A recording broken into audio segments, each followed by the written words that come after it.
ਸੁਣਿਆ ਉਹਨਾਂ ਦਾ ਹੋਵੇ ਇਕਬਾਲ ਉੱਚਾ, ਜਿਹੜੇ ਤੇਰੀ ਦਹਲੀਜ਼ ਤੇ ਝੁਕਦੇ ਨੇ, ਮੁੜ ਕੇ ਉਹਨਾਂ ਨੂੰ ਆਸਾਂ ਦਾ ਬੋਲ ਲੱਗੇ। ਫੁੱਲ ਕਹਾਣੀਆਂ ਤੋਂ ਜਿਹੜੇ ਟੁੱਟਦੇ ਨੇ, ਜੀਵਨ ਲਹਿਰ ਫਿਰ ਉਹਨਾਂ ਵਿੱਚ ਹੋਏ ਪੈਦਾ। ਸੋਮੇ ਜ਼ਿੰਦਗੀ ਦੇ ਜਿਹੜੇ ਸੁੱਕਦੇ ਨੇ, ਸ਼ਰਧਾ ਨਾਲ ਜੋ ਤੇਰੇ ਦਰਬਾਰ ਆਵੇ। ਪੈਂਡੇ ਉਹਦੇ 84 ਦੇ ਮੁਕਦੇ ਨੇ, ਸਰਵੇ ਕਮਾਲ ਦੋ ਜਹਾਨ ਵਾਲੀ ਚੌਕ ਤੱਕ ਛਤਰ ਦੇ ਮਾਲਕ ਆਲਮੀ ਕੁੱਲ ਜਹਾਂ। ਸਰਵੇ ਕਾਇਨਾਤ ਨਿਮਾਣਿਓ ਕੀ ਮਾਨ ਤਾਣਿਓ ਕੀ ਤਾਣਿਓ ਕਿਉ ਕਿਉ ਨੇ ਆਸਰੇ ਅੰਤੇ ਆਸਰੇ। ਸਾਹਿਬ ਸ੍ਰੀ ਗੁਰੂ ਗ੍ਰੰਥ ਸਾਹਿਬ ਮਹਾਰਾਜ ਜੀ ਦੀ ਪਾਵਨ ਪਵਿੱਤਰ ਹਜ਼ੂਰੀ ਅੰਦਰ ਜੁੜ ਬੈਠ ਕਰਕੇ ਇਲਾਹੀ ਬਾਣੀ ਰੱਬੀ ਬਾਣੀ ਸਰਵਣ ਕਰਕੇ ਆਪਣੇ ਸਮੇਂ ਅਤੇ ਸਵਾਸਾਂ ਨੂੰ ਸਫਲਾ ਕਰ ਰਹੀ ਸੰਗਤ ਜੀਓ, ਦਿਓ ਜੀ ਅਸੀਸ ਸ਼ਬਦਾਂ ਦਾ ਦਾਨ ਝੋਲੀ ਪਾਓ, ਤਾਂ ਕਿ ਆਪ ਦੀ ਖਾਕ ਰੇਣ ਹੋ ਸਕੀਏ। ਮਨ ਅਤੇ ਸਿਰ ਝੁਕਾ ਕੇ 2 ਵਾਰੀ ਵਾਹਿਗੁਰੂ ਦਾ ਕਰੋ ਸਿਮਰਨ, ਬੁਲਾਓ ਫਤਿਹ। ਵਾਹਿਗੁਰੂ ਜੀ ਕਾ ਖਾਲਸਾ, ਵਾਹਿਗੁਰੂ ਜੀ ਕੀ ਫਤਿਹ। ਗੁਰੂ ਪਿਆਰਿਆਂ ਨੇ, ਪ੍ਰਬੰਧਕ ਜਨਾਂ ਨੇ, ਬਾਬਾ ਵਿਸ਼ਵਕਰਮਾ ਜੀ ਦੀ ਯਾਦ ਦੇ ਅੰਦਰ ਤੁਰਕੀ ਬਾਣੀ ਆਈ ਤਿੰਨ ਸਗਲੀ ਚਿੰਤ ਮਟਾਈ ਦੇ ਸ਼੍ਰੀ ਸਾਹਿਬ ਪਾਠ ਪ੍ਰਾਰੰਭ ਕਰਵਾਏ ਸਨ। ਬਾਣੀ ਦੀ ਸੰਪੂਰਨਤਾ ਤੋਂ ਬਾਅਦ ਸਤਸੰਗ ਦੇ ਰੂਪ ਦੇ ਵਿੱਚ ਅਸੀਂ ਤੇ ਤੁਸੀਂ ਜੁੜ ਬੈਠੇ ਹਾਂ। ਜਿਤਨਾ ਸਮਾਂ ਗੁਰੂ ਪਾਤਸ਼ਾਹ ਜੀ ਰਹਿਮਤ ਕਰਨ, ਉਹਨਾਂ ਦੇ ਕਰਮ ਤਰਸ ਦਾ ਸਦਕਾ, ਆਪ ਸੰਗਤਾਂ ਦੀਆਂ ਅਸੀਸਾਂ ਦੁਆਵਾਂ ਦਾ ਸਦਕਾ ਸ਼ਬਦੀ ਸਾਂਝ ਪਾਉਣ ਦਾ ਯਤਨ ਕਰੀਏ। ਆਪਣੇ ਫੁਰਨਿਆਂ ਨੂੰ, ਆਪਣੇ ਖਿਆਲਾਂ ਨੂੰ, ਆਪਣੇ ਵਿਚਾਰਾਂ ਨੂੰ ਦੁਨੀਆਦਾਰੀ ਤੋਂ, ਧੰਦੇ ਧੰਦਾਰਾਂ ਤੋਂ ਸੰਕੋਚਦਿਆਂ ਹੋਇਆਂ ਗੁਰ ਸ਼ਬਦ ਦੇ ਨਾਲ, ਗੁਰ ਵਿਚਾਰ ਦੇ ਨਾਲ ਜੋੜਨ ਦਾ ਯਤਨ ਕਰੀਏ। ਇਸ ਹਿੰਦੁਸਤਾਨ ਭਾਰਤ ਦੀ ਧਰਤੀ ਦੇ ਉੱਪਰ ਸਭ ਤੋਂ ਪੁਰਾਣਾ ਧਰਮ ਸਨਾਤਨ ਮਤ ਹੈ, ਜਿਸ ਨੂੰ ਅਸੀਂ ਹਿੰਦੂ ਧਰਮ ਕਹਿੰਦੇ ਹਾਂ। 5000 ਸਾਲ ਪੁਰਾਣੀ ਇਹਦੀ ਸੰਸਕ੍ਰਿਤੀ ਹੈ, ਔਰ ਇਸ ਧਰਮ ਨੂੰ ਵਿਖਿਆਨ ਕਰਨ ਦੇ ਲਈ 4 ਵੇਦ, 6 ਸ਼ਾਸਤਰ, 18 ਪੁਰਾਣ, 27 ਸਿਮਰਤੀਆਂ, 52 ਉਪਨਿਸ਼ਦਾਂ ਹਨ। ਔਰ ਇਹਨਾਂ ਸਾਰੇ ਹੀ ਗ੍ਰੰਥਾਂ ਨੂੰ ਸਨਾਤਨ ਮਤ ਦੇ ਵਿਦਵਾਨਾਂ ਨੇ 2 ਵਰਗਾਂ ਦੇ ਵਿੱਚ ਵੰਡਿਆ ਹੈ। ਪਹਿਲਾ ਵਰਗ ਹੈ ਸਮ੍ਰਿਤੀ ਔਰ ਦੂਸਰਾ ਵਰਗ ਹੈ ਸਿਮਰਤੀ। ਜਿਹੜੀਆਂ ਸਿੱਖਿਆਵਾਂ ਦਾ, ਜਿਹੜੇ ਗ੍ਰੰਥਾਂ ਦਾ ਉਚਾਰਨ ਮੁਖ ਤੋਂ ਹੋਇਆ, ਉਹਨਾਂ ਨੂੰ ਪਹਿਲੇ ਵਰਗ ਦੇ ਵਿੱਚ, ਔਰ ਜੋ ਉਪਦੇਸ਼ ਹੈ ਉਸ ਨੂੰ ਦੂਸਰੇ ਵਰਗ ਦੇ ਵਿੱਚ ਰੱਖਿਆ ਗਿਆ ਹੈ। ਸਮ੍ਰਿਤੀ ਵਰਗ ਦੇ ਅੰਦਰ 4 ਵੇਦ ਆਉਂਦੇ ਹਨ। ਰਿਗ ਵੇਦ ਹੈ, ਸ਼ਾਮ ਵੇਦ ਹੈ, ਜਜੁਰ ਵੇਦ ਹੈ ਔਰ ਅਥਰਵਣ ਵੇਦ ਹੈ। ਇਹਦੇ ਵਿੱਚੋਂ ਜਿਹੜਾ ਰਿਗ ਵੇਦ ਹੈ, ਉਸ ਦੇ ਅੰਦਰ ਬਾਬਾ ਵਿਸ਼ਵਕਰਮਾ ਜੀ ਦਾ ਜ਼ਿਕਰ ਹੈ। ਉਸ ਗ੍ਰੰਥ ਦੇ ਵਿੱਚ ਬਾਬਾ ਵਿਸ਼ਵਕਰਮਾ ਜੀ ਨੂੰ ਪ੍ਰਜਾਪਤੀ ਕਹਿ ਕੇ ਵੀ ਪੁਕਾਰਿਆ ਗਿਆ ਹੈ। ਔਰ ਸਨਾਤਨ ਮਤ ਦੇ ਅਨੁਸਾਰ ਇੱਕ ਪ੍ਰਭਾਸ ਰਿਸ਼ੀ ਹੋਇਆ ਹੈ। ਇਸ ਪ੍ਰਭਾਸ ਰਿਸ਼ੀ ਦੇ ਗ੍ਰਹਿ ਵਿੱਚ ਬੀਬੀ ਲਾਵਣਮਤੀ ਦੀ ਕੁੱਖੋਂ ਬਾਬਾ ਵਿਸ਼ਵਕਰਮਾ ਜੀ ਦਾ ਜਨਮ ਹੋਇਆ ਹੈ। आपने बड़ी बार बाबा विश्वकर्मा जी का जीवन सुनिया होगा, अपने बच्चियां उन्होंने जीवन बारे दसिया होगा। पर मैं साहिब श्री गुरु ग्रंथ साहिब महाराज जी की हजूरी के अंदर, क्योंकि सिख धर्म कहता है कि सिख की कोई जात नहीं और जिहदी कोई जात है वो सिख नहीं। सिख सिंह खालसा ਇਹ ਊਚ ਨੀਚ ਤੋਂ ਉੱਪਰ ਦੀ ਖੇਡ ਹੈ। ਆਪ ਸਮਝੇ ਮਿਸਤਰੀ ਪਰਿਵਾਰ ਜੁੜੇ ਹੋ, ਤਰਖਾਣ ਭਾਈਚਾਰਾ ਜੁੜਿਆ ਹੈ। ਮੈਂ ਗੁਰਬਾਣੀ ਦੇ ਵਿੱਚੋਂ, ਗੁਰ ਇਤਿਹਾਸ ਦੇ ਵਿੱਚੋਂ ਔਰ ਸਿੱਖ ਇਤਿਹਾਸ ਦੇ ਵਿੱਚੋਂ ਮਿਸਤਰੀ ਸਿੰਘਾਂ ਦੀ, ਤਰਖਾਣ ਭਾਈਚਾਰੇ ਦੀ ਕੌਮ ਨੂੰ ਕੀ ਦੇਣ ਹੈ, ਕੌਮ ਦੇ ਅੰਦਰ, ਪੰਥ ਦੇ ਅੰਦਰ ਕੀ ਰੁਤਬਾ ਹੈ, ਗੁਰ ਇਤਿਹਾਸ ਦੇ ਅੰਦਰ ਤਰਖਾਣ ਭਾਈਚਾਰੇ ਦਾ ਕੀ ਰੁਤਬਾ ਹੈ, ਗੁਰੂ ਬਖਸ਼ਿਸ਼ ਦਾ ਸਦਕਾ ਆਪ ਦੇ ਨਾਲ ਸਾਂਝਾ ਕਰਾਂਗਾ। ਆਪ ਦੇ ਵਿੱਚੋਂ ਬਹੁਤ ਸਾਰੇ ਸ਼ਹੀਦਾਂ ਨੇ ਇਹ ਸੁਣਿਆ ਹੋਵੇਗਾ ਕਿ ਜਦੋਂ ਅਨੰਦਪੁਰ ਦੇ ਕਿਲੇ ਨੂੰ 4 ਮਈ 1704 22 ਜੇਠ ਨੂੰ 22 ਘਾਟ ਦੇ ਰਾਜਿਆਂ ਤੇ ਮੁਗਲ ਫੌਜਾਂ ਨੇ ਘੇਰਾ ਪਾਇਆ, ਜਿਹੜਾ ਘੇਰਾ ਕਿ ਲਗਭਗ 7 ਮਹੀਨੇ ਤੇ 17 ਦਿਨ ਚੱਲਿਆ। ਆਨੰਦਗੜ੍ਹ ਦੇ ਕਿਲੇ ਨੂੰ ਤੋੜਨ ਦੇ ਲਈ 22 ਘਾਟ ਦੇ ਰਾਜਿਆਂ ਨੇ ਇੱਕ ਮਸਤ ਹਾਥੀ ਨੂੰ ਲੈ ਕੇ ਆਂਦਾ ਔਰ ਭਾਈ ਬਚਿੱਤਰ ਸਿੰਘ ਨੇ ਉਸ ਮਸਤ ਹਾਥੀ ਦੇ ਮੱਥੇ ਦੇ ਵਿੱਚ ਇੱਕ ਨਾਗਣੀ ਦਾ ਭਰਮਾ ਵਾਰ ਕੀਤਾ ਔਰ ਉਹ 7 ਤਵਿਆਂ ਨੂੰ ਚੀਰਦੀ ਹੋਈ ਹਾਥੀ ਦਾ ਮੱਥਾ ਵਿੰਨ ਗਈ। ਤੁਸੀਂ ਇਸ ਇਤਿਹਾਸ ਤੋਂ ਵਾਕਿਫ ਹੋ, ਪਰ ਬਹੁਤ ਘੱਟ ਸਰੀਰ ਹੋਣਗੇ ਜਿਨ੍ਹਾਂ ਨੂੰ ਪਤਾ ਹੋਏਗਾ ਕਿ ਉਹ ਨਾਗਣੀ ਕਿਸ ਨੇ ਬਣਾਈ ਸੀ। ਮਾਝੇ ਦੀ ਧਰਤੀ, ਸਿਫਤੀ ਦਾ ਘਰ, ਜ਼ਿਲ੍ਹਾ ਅੰਮ੍ਰਿਤਸਰ ਦਾ ਇੱਕ ਪਿੰਡ ਹੈ ਸੁਰ ਸਿੰਘ ਵਾਲਾ। ਇਹਨੂੰ ਸ਼ਹੀਦਾਂ ਦਾ ਪਿੰਡ ਕਿਹਾ ਜਾਂਦਾ ਹੈ। ਸਿੱਖ ਇਤਿਹਾਸ ਦੇ ਬਹੁਤ ਸਾਰੇ ਯੋਧਿਆਂ ਦਾ ਪਿਛੋਕੜ ਇਸ ਪਿੰਡ ਦੇ ਨਾਲ ਜੁੜਦਾ ਹੈ। ਇਸ ਪਿੰਡ ਦੇ ਰਹਿਣ ਵਾਲੇ ਸਨ ਮਿਸਤਰੀ ਭਾਈ ਹਰਦਾਸ ਸਿੰਘ ਜੀ, ਜਿਨ੍ਹਾਂ ਨੇ ਉਹ ਨਾਗਣੀ ਬਣਾਈ ਸੀ। ਇਸ ਤੋਂ ਅੱਗੇ ਗੱਲ ਕਰਾਂ, ਨਾਦਰ ਸ਼ਾਹ ਇਸ ਹਿੰਦੁਸਤਾਨ ਤੇ ਚੜ ਕੇ ਆਇਆ। ਉਸਨੇ ਦਿੱਲੀ ਦੇ ਤਖਤ ਦੇ ਉੱਪਰ ਕਬਜ਼ਾ ਕੀਤਾ। ਇਸ ਪੰਜਾਬ ਦੇ ਵਿੱਚੋਂ ਉਸ ਨਾਦਰ ਸ਼ਾਹ ਨੂੰ ਭਾਜੜਾ ਪਾਉਣ ਵਾਲਾ ਭਾਈ ਭਗਵਾਨ ਸਿੰਘ ਸੀ, ਜਿਹੜਾ ਭਾਈ ਹਰਦਾਸ ਦਾ ਸੁਪੁੱਤਰ ਸੀ ਤੇ ਇੱਕ ਮਿਸਤਰੀ ਸਿੰਘ ਸੀ।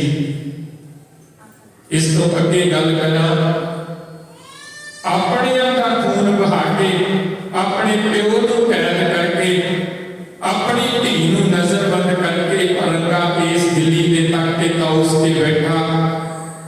ਉਹਨੇ ਆਪਣੇ ਧਰਮ ਨੂੰ ਫੈਲਾਉਣ ਦਾ ਨਾਕਾਮ ਕੋਸ਼ਿਸ਼ ਕੀਤੀ ਹੈ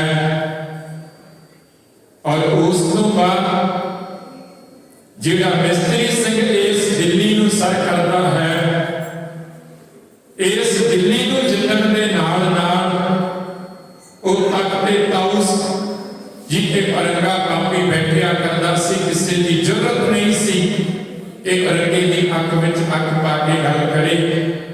ਉਸ ਤਖਤ ਤੇ ਤਾਊਸ ਨੂੰ ਘੋੜਿਆਂ ਦੇ ਪਿੱਛੇ ਬੰਨ ਕੇ ਔਰ 4 ਵੱਡੀਆਂ ਤੋਪਾਂ ਤੇ ਕਬਜ਼ਾ ਕਰਕੇ ਗੁਰੂ ਦੀ ਨਗਰੀ ਅੰਮ੍ਰਿਤਸਰ ਦੀ ਪਰਿਕਰਮਾ ਵਿੱਚ ਲੈ ਕੇ ਆਉਣ ਵਾਲਾ ਇੱਕ ਮਿਸਤਰੀ ਸਿੰਘ, ਮਿਸਤਰੀ ਪਰਿਵਾਰ ਦੇ ਨਾਲ ਸੰਬੰਧ ਰੱਖਣ ਵਾਲਾ ਸਰਦਾਰ ਜੱਸਾ ਸਿੰਘ ਰਾਮਗੜੀਆ ਹੈ।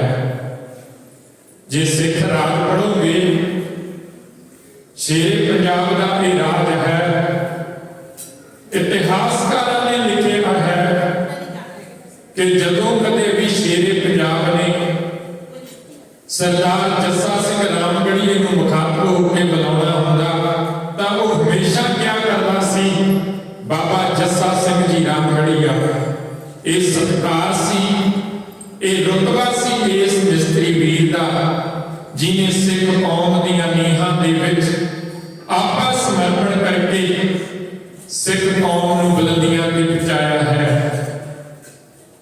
1837 ਈਸਵੀ ਨੂੰ ਦਰਰਾ ਖੈਬਰ ਦੀ ਲੜਾਈ ਹੁੰਦੀ ਹੈ ਅਫਗਾਨਾਂ ਦੇ ਨਾਲ। ਇਸ ਲੜਾਈ ਦੀ ਅਗਵਾਈ ਜਥੇਦਾਰੀ ਕਮਾਂਡ ਸਰਦਾਰ ਹਰੀ ਸਿੰਘ ਨਲੂਆ ਕਰ ਰਿਹਾ ਹੈ। 1837 ਤੋਂ ਪਹਿਲਾਂ ਤੇ 1837 ਤੋਂ ਬਾਅਦ ਇਸ ਅਫਗਾਨਿਸਤਾਨ ਨੂੰ ਕੋਈ ਜਿੱਤ ਨਹੀਂ ਸਕਿਆ। ਦੁਨੀਆ ਦਾ ਸਰਪੰਚ ਕਹਾਉਣ ਵਾਲਾ ਅਮਰੀਕਾ ਵੀ ਇੱਥੇ ਆਪਣੇ ਬੂਟੇ ਟੇਕ ਕੇ ਆਪਣੀਆਂ ਫੌਜਾਂ ਸਰੈਂਡਰ ਕਰ ਗਿਆ। ਇਸ ਦਰਰਾ ਖੈਬਰ ਦੀ ਲੜਾਈ ਦੇ ਅੰਦਰ ਸਰਦਾਰ ਜੱਸਾ ਸਿੰਘ ਰਾਮਗੜੀਏ ਦਾ ਇੱਕ ਭਤੀਜਾ, ਜਿਹਦਾ ਇਤਿਹਾਸ ਦੇ ਅੰਦਰ ਨਾਮ ਸਰਦਾਰ ਮੰਗਲ ਸਿੰਘ ਆਉਂਦਾ ਹੈ, ਜਿਸ ਦੇ ਕੋਲੇ ਇੱਕ ਨੇਜਾ ਹੈ। ਇਨ ਨੇਜਿਆਂ ਦੇ ਨਾਲ ਜਿਸ ਟੁਕੜੀ ਦੀ ਅਗਵਾਈ ਕਰ ਰਿਹਾ ਸੀ, ਇਹਨੇ ਉੱਥੋਂ ਅਫਗਾਨਾਂ ਨੂੰ ਭਜਾਇਆ ਔਰ ਅਫਗਾਨਾਂ ਦੀਆਂ 6 ਤੋਪਾਂ ਤੇ ਕਬਜ਼ਾ ਕੀਤਾ। ਇਹ ਵੀ ਤਰਖਾਣ ਭਾਈਚਾਰੇ ਦੇ ਨਾਲ ਸੰਬੰਧਿਤ ਹੈ। ਕਸ਼ਮੀਰ ਦੇ ਅੰਦਰ ਇੱਕ ਇਲਾਕਾ ਹੈ ਬਾਰਾਮੂਲਾ, ਜਿੱਥੇ ਕਦੇ ਵੀ ਅਮਨ ਸ਼ਾਂਤੀ ਨਹੀਂ ਰਹੀ।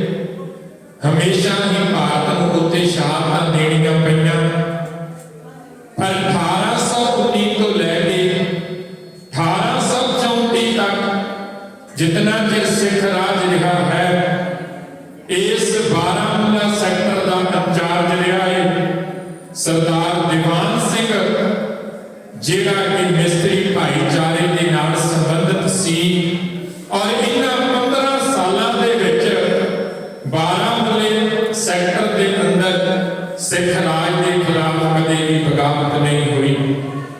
ਇਹ ਸਾਡਾ ਆਪਣਾ ਇਤਿਹਾਸ ਹੈ, ਜਿਸ ਤੋਂ ਬਹੁਤੇ ਲੋਕ ਅਸੀਂ ਨਾ ਵਾਕਫ ਹਾਂ। ਅਸੀਂ ਆਪ ਪੜ੍ਹਿਆ ਸੁਣਿਆ ਨਹੀਂ ਔਰ ਅਸੀਂ ਆਪਣੇ ਬੱਚਿਆਂ ਨੂੰ ਦੱਸ ਨਹੀਂ ਸਕੇ। ਗੁਰੂ ਨਾਨਕ ਪਾਤਸ਼ਾਹ ਇਸ ਸੰਸਾਰ ਨੂੰ ਤਾਰਨ ਦੇ ਲਈ ਜਾਂਦੇ ਹਨ। ਕਿਸੇ ਸਮਾਜ ਦੇ ਅੰਦਰ ਕੋਈ ਇਨਕਲਾਬ ਲੈ ਕੇ ਆਉਣਾ ਹੋਵੇ, ਕੋਈ ਤਬਦੀਲੀ ਲੈ ਕੇ ਆਉਣੀ ਹੋਵੇ, ਕੋਈ ਜਾਗਰਤੀ ਲੈ ਕੇ ਆਉਣੀ ਹੋਵੇ, ਉਸ ਦੇ 2 ਰਸਤੇ ਹਨ। ਜਦੋਂ ਵੀ ਜਾਗਰਤੀ ਬਦਲਾਵ ਇਨਕਲਾਬ ਆਏਗਾ, ਉਹ ਜਾਂ ਵਿਚਾਰ ਦੇ ਨਾਲ ਆਏਗਾ ਤੇ ਜਾਂ ਹਥਿਆਰ ਦੇ ਨਾਲ ਆਏਗਾ। ਗੁਰੂ ਨਾਨਕ ਪਾਤਸ਼ਾਹ ਜੀ ਨੇ ਵਿਚਾਰ ਨੂੰ ਤਰਜੀਹ ਦਿੱਤੀ ਹੈ। ਜਿੱਥੇ ਵੀ ਗਏ ਗੁਰ ਸ਼ਬਦ ਦਾ, ਸਿੱਖੀ ਸਿਧਾਂਤ ਦਾ ਪ੍ਰਚਾਰ ਕੀਤਾ ਹੈ। ਔਰ ਜਿਸ ਦੇ ਕੋਲ ਵੀ ਰਹੇ ਉਹਦੇ ਤੇ ਨਜ਼ਰੇ ਇਨਾਇਤ ਕਰਕੇ ਉਹਨੂੰ ਸਿੱਖੀ ਦੇ ਪ੍ਰਚਾਰ ਦੇ ਨਾਲ ਜੋੜਿਆ ਹੈ। ਗੁਰੂ ਕਾਲ ਦੇ ਅੰਦਰ ਮੰਜੀਆਂ ਸਥਾਪਿਤ ਕੀਤੀਆਂ ਗਈਆਂ, ਜਿਨ੍ਹਾਂ ਦੀ ਇਹ ਡਿਊਟੀ ਸੀ, ਜ਼ਿੰਮੇਵਾਰੀ ਸੀ ਕਿ ਸਮੁੱਚੀ ਭਾਰਤ ਦੀ ਦੁਨੀਆ ਦੀਆਂ ਸੰਗਤਾਂ ਨੂੰ ਕਰਮਾਂ ਕਾਂਡਾਂ ਊਚ ਨੀਚ ਪਖੰਡ ਵਿੱਚੋਂ ਕੱਢ ਕੇ ਕੇਵਲ ਤੇ ਕੇਵਲ ਸਿੱਖੀ ਵਿਚਾਰ ਨਾਲ ਜੋੜਿਆ ਜਾਵੇ। ਅੱਜ ਵੀ ਸ਼੍ਰੋਮਣੀ ਗੁਰਦੁਆਰਾ ਪ੍ਰਬੰਧਕ ਕਮੇਟੀ ਵੱਲੋਂ ਪਿੰਡਾਂ, ਸ਼ਹਿਰਾਂ, ਕਸਬਿਆਂ ਦੀਆਂ ਗੁਰਦੁਆਰਾ ਪ੍ਰਬੰਧਕ ਕਮੇਟੀਆਂ ਵੱਲੋਂ ਬਹੁਤ ਸਾਰੇ ਪ੍ਰਚਾਰਕ ਹਨ, ਕਥਾਵਾਚਕ ਰਾਗੀ ਢਾਡੀਆਂ ਦੇ ਰੂਪ ਦੇ ਅੰਦਰ ਜਿਹੜੇ ਸਿੱਖੀ ਦਾ ਪ੍ਰਚਾਰ ਕਰਦੇ ਹਨ। ਪਰ ਸ਼ਾਇਦ ਸਾਡੇ ਤੋਂ ਬਹੁਤ ਘੱਟ ਲੋਕ ਜਾਣਦੇ ਹੋਣਗੇ ਕਿ ਗੁਰੂ ਨਾਨਕ ਪਾਤਸ਼ਾਹ ਨੇ ਜਿਸ ਨੂੰ ਸਭ ਤੋਂ ਪਹਿਲਾ ਪ੍ਰਚਾਰ ਥਾਪਿਆ, ਉਹ ਵੀ ਇੱਕ ਤਰਖਾਣ ਸਿੰਘ ਸੀ। ਆਓ ਮੈਂ ਉਹਨਾਂ ਦੀ ਉਸ ਜੀਵਨ ਜਾਂਚ ਨੂੰ ਆਪ ਦੇ ਨਾਲ ਸਾਂਝਾ ਕਰਨ ਦਾ ਯਤਨ ਕਰਾਂ। ਗੁਰੂ ਨਾਨਕ ਪਾਤਸ਼ਾਹ ਜੀ ਨੇ ਆਪਣੇ ਜੀਵਨ ਕਾਲ ਦੇ ਅੰਦਰ 28 ਸਾਲ ਲਾ ਕੇ 4 ਉਦਾਸੀਆਂ ਕੀਤੀਆਂ ਹਨ, ਜਿਨ੍ਹਾਂ ਦੇ ਵਿੱਚੋਂ ਗੁਰੂ ਪਾਤਸ਼ਾਹ ਜੀ ਦੀ ਪਹਿਲੀ ਉਦਾਸੀ ਸਨਾਤਨ ਧਰਮ ਦੇ ਤੀਰਥ ਅਸਥਾਨਾਂ ਦਾ ਭ੍ਰਮਣ ਕਰਨਾ, ਦੂਸਰੀ ਉਦਾਸੀ ਦੇ ਵਿੱਚ ਬੁੱਧ ਧਰਮ, ਜੈਨ ਧਰਮ ਦੇ ਧਾਰਮਿਕ ਸਥਾਨਾਂ ਦਾ ਭ੍ਰਮਣ ਕਰਨਾ, ਆਪਣੀ ਤੀਸਰੀ ਉਦਾਸੀ ਦੇ ਵਿੱਚ ਜੋਗੀਆਂ ਦੇ ਔਰ ਨਾਥਾਂ ਦੇ ਇਹਨਾਂ ਧਾਰਮਿਕ ਸਥਾਨਾਂ ਦਾ ਭ੍ਰਮਣ ਕਰਨਾ, ਔਰ ਚੌਥੀ ਉਦਾਸੀ ਦੇ ਵਿੱਚ ਮੁਸਲਮਾਨ ਇਸਲਾਮੀ ਮਤ ਦੇ ਧਾਰਮਿਕ ਸਥਾਨਾਂ ਦਾ ਭ੍ਰਮਣ ਕਰਨਾ ਸ਼ਾਮਲ ਹੈ। 1507 ਈਸਵੀ ਨੂੰ ਗੁਰੂ ਨਾਨਕ ਪਾਤਸ਼ਾਹ ਰਾਏ ਭੋਏ ਦੀ ਤਲਵੰਡੀ ਨਨਕਾਣਾ ਸਾਹਿਬ ਤੋਂ ਭਾਈ ਬਾਲਾ ਜੀ ਤੇ ਭਾਈ ਮਰਦਾਨੇ ਦੇ ਨਾਲ ਆਪਣੀ ਪਹਿਲੀ ਉਦਾਸੀ ਆਰੰਭ ਕਰਦੇ ਨੇ। ਔਰ ਇਸ ਉਦਾਸੀ ਦਾ ਪਹਿਲਾ ਪੜਾਅ ਸੈਦਪੁਰ, ਏਮਨਾਬਾਦ, ਪਾਕਿਸਤਾਨ ਦੀ ਧਰਤੀ ਦੇ ਉੱਪਰ ਪਿੰਡੋਂ ਬਾਹਰ ਕੀਤਾ ਜਾਂਦਾ ਹੈ। ਰੋੜਾ ਵਾਲੀ ਧਰਤੀ ਹੈ, ਜੰਗਲ ਬੀਆਬਾਨ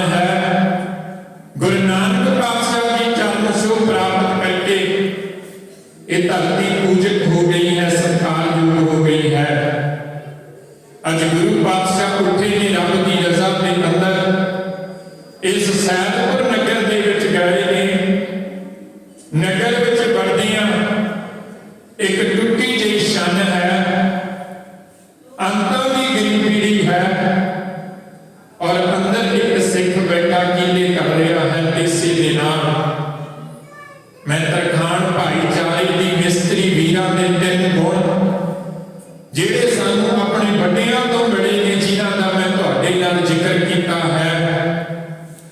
ਅੱਜ ਦੇ ਸਮੇਂ ਦੇ ਅੰਦਰ ਬਹੁਤ ਘੱਟ ਦੇਖਣ ਨੂੰ ਮਿਲੇਗਾ ਕਿ ਤੁਹਾਨੂੰ ਮਿਸਤਰੀ ਸਿੰਘ ਤਰਖਾਣ ਵੀਰ ਕਿਤੇ ਵਿਹਲੜ ਮਿਲ ਜਾਵੇ।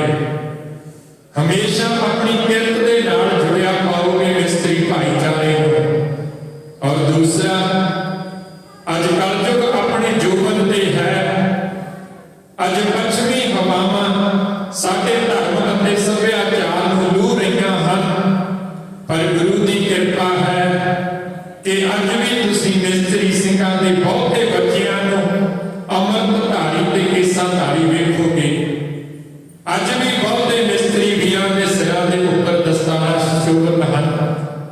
ਔਰ ਤੀਸਰਾ, ਕਦੇ ਵੀ ਕਿਸੇ ਮਿਸਤਰੀ ਵੀਰ ਦੇ ਨਾਲ ਬੇਇਨਸਾਫੀ ਹੁੰਦੀ ਹੋਵੇ, ਧੱਕਾ ਹੁੰਦਾ ਹੋਵੇ, ਤਾਂ ਉਹ ਹਮੇਸ਼ਾ ਆਪਣੇ ਹੱਕ ਦੇ ਲਈ ਬੋਲਦਾ ਹੈ, ਆਪਣਾ ਰੋਸਾ ਗੁੱਸਾ ਤੇ ਵਿਰੋਧ ਪ੍ਰਗਟ ਕਰਦਾ ਹੈ। ਇਹ ਤਿੰਨੋਂ ਗੁਣ ਉਹਨਾਂ ਵੱਡੀਆਂ ਜਿਨ੍ਹਾਂ ਦੀ ਮੈਂ ਆਪ ਦੇ ਨਾਲ ਸਾਂਝ ਪਾਈ ਹੈ ਉਹਨਾਂ ਦੇ ਕੋਲੋਂ ਮਿਲੇ। ਇਸ ਸੈਦਪੁਰ ਦੇ ਅੰਦਰ ਆਪਣੀ ਇੱਕ ਸ਼ਾਨ ਝੌਂਪੜੀ ਕੁੱਲੀ ਦੇ ਵਿੱਚ ਇੱਕ ਗੁਰੂ ਦਾ ਪਿਆਰਾ, ਇੱਕ ਸਿੱਖ ਕਿਰਤੀ ਮਿਸਤਰੀ ਵੀਰ ਕੀਲੇ ਕਰ ਰਿਹਾ ਹੈ। ਗੁਰੂ ਨਾਨਕ ਪਾਤਸ਼ਾਹ ਭਾਈ ਤੇ ਭਾਈ ਵਾਲੇ ਦੀ ਮਰਦਾਨੀ ਦੇ ਨਾਲ ਇਸ ਸਿੱਖ ਦੇ ਦਰਵਾਜ਼ੇ ਗੇਟ ਬੂਹੇ ਤੇ ਜਾਂਦੇ ਹਨ। ਸੱਤ ਕਰਤਾਰ ਕਹਿ ਕੇ ਮੇਰੇ ਮਾਲਕ ਨੇ ਇਹਦਾ ਦਰਵਾਜ਼ਾ ਖੜਕਾਇਆ। ਇਹ ਕਿਰਤੀ ਸਿੱਖ ਉੱਠਿਆ, ਇਹਨੇ ਬੂਹਾ ਖੋਲਿਆ ਔਰ ਇਹਦੇ ਨਿੰਦਰਾਂ ਨੇ, ਇਹਦੀਆਂ ਅੱਖਾਂ ਨੇ ਉਹਦੇ ਦਰਸ਼ਨ ਕੀਤੇ ਹਨ। ਜਿਹਨੂੰ ਇਹ ਮਨ ਹੀ ਮਨ ਆਪਣੀ ਸਿਮਰਤੀ ਵਿੱਚ ਰੱਖਦਾ ਸੀ, ਇਸ ਦੇ ਅੰਦਰ ਆਏ, ਆ ਕੇ ਸਾਹਿਬਾਂ ਨੇ ਵੇਖਿਆ ਕਿ ਕਾਰ ਕਰ ਰਿਹਾ ਸੀ, ਕਿਰਤ ਕਰ ਰਿਹਾ ਸੀ। ਜਿਸ ਤਰ੍ਹਾਂ ਇਸ ਮਿਸਤਰੀ ਸਿੰਘ ਨੂੰ ਉਹ ਦੀਨ ਦੁਨੀਆ ਦਾ ਵਾਲੀ ਗੁਰੂ ਨਾਨਕ ਪਾਤਸ਼ਾਹ ਆਪਣੀ ਕੜਾਵੇ ਵਿੱਚ ਲੈ ਕੇ, ਆਪਣੀ ਬੁੱਕਲ ਵਿੱਚ ਲੈ ਕੇ, ਆਪਣੇ ਗਲੇ ਨਾਲ ਲਾ ਕੇ ਮਾਣ ਤੇ ਸਤਿਕਾਰ ਦਿੰਦਾ ਹੈ, ਉਸ ਨੂੰ ਗੋਬਿੰਦ ਤੇ ਗੁਰਦਿੱਤੀ ਜੋੜੀ ਕਾਬਰੂ ਵਿੱਚ ਹੀ ਇਉਂ ਕਹਿੰਦੀ ਹੈ ਜੀ। ਲਾਗੇ ਕੰਠ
जन्म जन्म की सुई जागी इस सैदपुर की धरती के ऊपर भाई जगत राम घटौड़ा जी वसते हैं।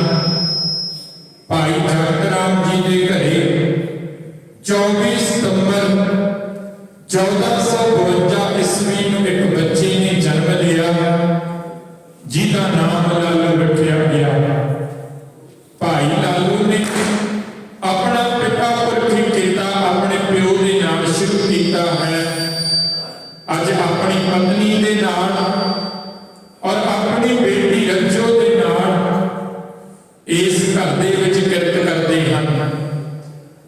किरत के नाल आए गए नूं प्रशादा पानी छकाया जाता है और जथा जो घर दे विच खीसे दे विच गुरु ने रहमत की है वो लोड़वंदां दी मदद की जाती है। अज मेरा बाबा नानक भाई लालो जी नूं बुक्कड़ दे विच लैके सत्कार दे रहा है। तू मन ही मन याद करदा सै, तू मेहनत दा ईमानदारी दा ते परोपकारी दा मुजस्समा है। तै मेरे किरत करो नाम जपो वंड छको दे सिद्धांत के ऊपर एक पूर्ण सिख बन के पैरा दिता है। बड़ी खुशी हुई भाई लालो नूं कि अज कीड़ी के घरे रहण आए हैं। भाई लालो ने अपनी पत्नी और बेटी को कह के एक उच्चा चौका तैयार करवाया है। पर गुरु नानक पातशाह ने कहा कि मैं तो तेनू इस ऊंच नीच दे विचों कढ के समुची लकाई नूं इह उपदेश देण दी ड्यूटी जिम्मेवारी देने आया हाँ। मैं इन्हां उच्चियां चौकियां ते नहीं जिथे तू बैठ के तेरा परिवार बैठ के भोजन सकता है, मैं ते मेरे सिख उत्थे बैठ के अंजल करांगे। बैठे ने इतिहासकारों लिखिया कि भाई लालू की पत्नी और बेटी ने कोदरे की बाजरे की रोटी बनाई है। जो घर दे विच रस बस मौजूद सी वो परोस के गुरु नानक जी अगे भाई बाले दे अगे ते भाई मरदाने दे अगे रखी है। भाई मरदाने दे मन का ख्याल है, सपना है कि कोहा मील की बात कट के थके टुटे इस पिंड दे विच पड़ाव टिकाणा कीता सी। इस नगर दे विच कितनियां उच्चियां आलीशान हवेलियां हन, कितने धनाड़ रईस वसदे ने। जे बाबा उन्हां दे घरे चलिया जाता तां छकण छकाउण नूं चंगे पदार्थ मिलदे, चंगी मुट्ठी चापी हुंदी, पैण दे लई चंगे पलंघां दा इंतजाम कीता जांदा। पर इह बाबा जदों भी वहिंदा है इह बियाबान दे विच वहिंदा है। इह बाबा जदों भी किते पड़ा जां टिकाणा करदा है तां गरीबां दे करदा है। भाई मरदाना जी अपने मन दे ख्याल जिस तरह गुरु नानक पातशाह दे नाल साझे करदे ने उस नूं मेरे साथी काल रूप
ਭਾਈ ਮਰਦਾਨਾ ਜੀ ਦਾ ਇਹ ਸ਼ੰਕਾ ਸ਼ਿਕਵਾ ਸ਼ਿਕਾਇਤ ਸੁਣ ਕੇ ਗੁਰੂ ਨਾਨਕ ਪਾਤਸ਼ਾਹ ਨੇ ਕਿਹਾ, ਮਰਦਾਨਾ ਜੀ, ਗੁਰੂ ਕਦੇ ਇਹ ਨਹੀਂ ਦੇਖਦਾ ਕਿ ਮੇਰਾ ਸਿੱਖ ਕੀ ਭੇਟ ਕਰ ਰਿਹਾ, ਕਿੰਨਾ ਭੇਟ ਕਰ ਰਿਹਾ, ਕਦੋਂ ਭੇਟ ਕਰ ਰਿਹਾ। ਉਹ ਕੇਵਲ ਤੇ ਕੇਵਲ ਇਹ ਦੇਖਦਾ ਹੈ ਕਿ ਇਹ ਕਿਸ ਤਰ੍ਹਾਂ ਭੇਟ ਕਰ ਰਿਹਾ, ਇਹਦੀ ਸ਼ਰਧਾ, ਇਹਦੀ ਭਾਵਨਾ, ਇਹਦੇ ਮਨ ਦਾ ਭਾਵ ਕੀ ਹੈ। ਤ੍ਰੇਤੇ ਦਾ ਰਾਮ ਮਹਿਲਾਂ ਨੂੰ ਪਿੱਟ ਦੇ ਕੇ ਜੰਗਲਾਂ ਦੀ ਭੀਲਣੀ ਦੇ ਝੂਠੇ ਬੇਰ ਖਾਂਦਾ ਹੈ। ਦੁਆਪਰ ਦਾ ਭਗਵਾਨ ਕ੍ਰਿਸ਼ਨ ਦੁਰਯੋਧਨ ਦੀ ਐਸ਼ਗਾ ਛੱਡ ਕੇ ਇੱਕ ਦਾਸੀ ਪੁੱਤਰ ਵਿਦਰ ਦੇ ਘਰੇ ਜਾ ਕੇ ਅਲੂਣਾ ਸਾਗ ਖਾ ਕੇ ਆਨੰਦ ਮਹਿਸੂਸ ਕਰਦਾ ਹੈ। ਅੱਜ ਵੀ ਸੰਸਾਰ ਦੇ ਵਿੱਚ ਦੇਖਿਆ ਜੇ ਮਨੀ ਇਜ਼ ਸੈਕੰਡ ਗੋਡ, ਐਸਾ ਦੂਸਰਾ ਰੱਬ ਹੈ। ਜੇ ਜ਼ਿੰਦਗੀ ਦੇ ਵਿੱਚ ਗੁਰਬਤ ਰਹੇ, ਕੁਝ ਗਰੀਬੀ ਰਹੇ, ਕੋਈ ਸਰੀਰਕ ਜਾਂ ਮਾਨਸਿਕ ਕਸ਼ਟ ਜਾਂ ਦੁੱਖ ਰਹੇ, ਉਤਨਾ ਚਿਰ ਬਾਣੀ ਪੜ੍ਹਨ ਨੂੰ ਮਨ ਕਰੇਗਾ, ਗੁਰੂ ਘਰ ਆ ਕੇ ਸੇਵਾ ਕਰਨ ਨੂੰ ਮਨ ਕਰੇਗਾ, ਕਿਸੇ ਦੇ ਦੁੱਖ ਨੂੰ ਦੁੱਖ ਸਮਝਾਂਗੇ, ਕਿਸੇ ਦੇ ਦੁੱਖ ਦੇ ਵਿੱਚ ਸ਼ਰੀਕ ਹੋਵਾਂਗੇ।